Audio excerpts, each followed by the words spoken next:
धृतराज, तुम? हाँ, मैं। तुम खुद क्यों चले? बात यह है कि गांधार नरेश राजी खुशी सहमत हुआ है। हाँ, उस पर कोई राजनीतिक दबाव वगैरह? ये कैसे सोच लिया तुमने? खैर, ये अच्छा है कि माता पिता की तरह अपने गांधारी को छीना है। ऐसी बातें उठती थी तुम्हारे मन में? अपाहिज बना महाराज, इसीलिए तो गांधारी अपनी इच्छा से आई है ना? और नहीं? आपने उससे पूछा? नहीं। उसके पिता से पूछा? उससे क्यों नहीं? जरूरत ही नहीं थी। कहीं ऐसा तो नहीं कि गांधारी कुछ जानती ही ना हो? ये कैसे हो सकता है? उसके पिता ने जरूर बता दिया, और अगर न बताया हो तो ये उसकी जिम्मेदारी है।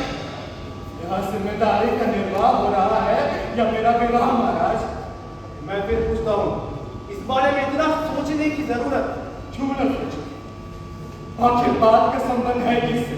मतलब क्या पिछली घटनाएं हमें कुछ सिखाती नहीं क्या महाराज? मतलब मेरा ही जन्म। जानते हैं उस नियोग की रात में सत्यवती ने क्या कहा था? क्या कहा? कहा था आज रात को तुम्हारा देवर आएगा, तुमसे शरीर संबंध करेगा, तुम्हें पुत्र देगा। देवर शब्द सुनते ही किसकी प्रतिमा उभरी थी उसके मन में जानते हैं आप? किसकी? आपकी कुमार। हाँ, आपकी। आपका ही तेजस्वी रूप था उसकी कल्पना में, लेकिन आया वो पीली आंखों वाला जटाजू, काली देह वाला ब्राह्मण। उसे देखकर चीख पड़ी थी मेरी माँ। घृणा से काम किया तो उनका शरीर और मन। डर से बंद कर लेते उसने अपनी आंखें। राजज्ञा का पालन करने के लिए समर्पित हो गया था ये शरीर। भूल जाओ पिछली बातें। कैसे भूल जाओ? आप जानते हैं मैं प्रेम की नहीं घृणा की संतान हूं, और घृणा के इस इतिहास में मैं अधिकड़ नहीं बनना चाहता महाराज। पर गांधार नरेश इस विवाह संबंध से बहुत खुश। विवाह संबंध से या राजनीतिक संबंध से?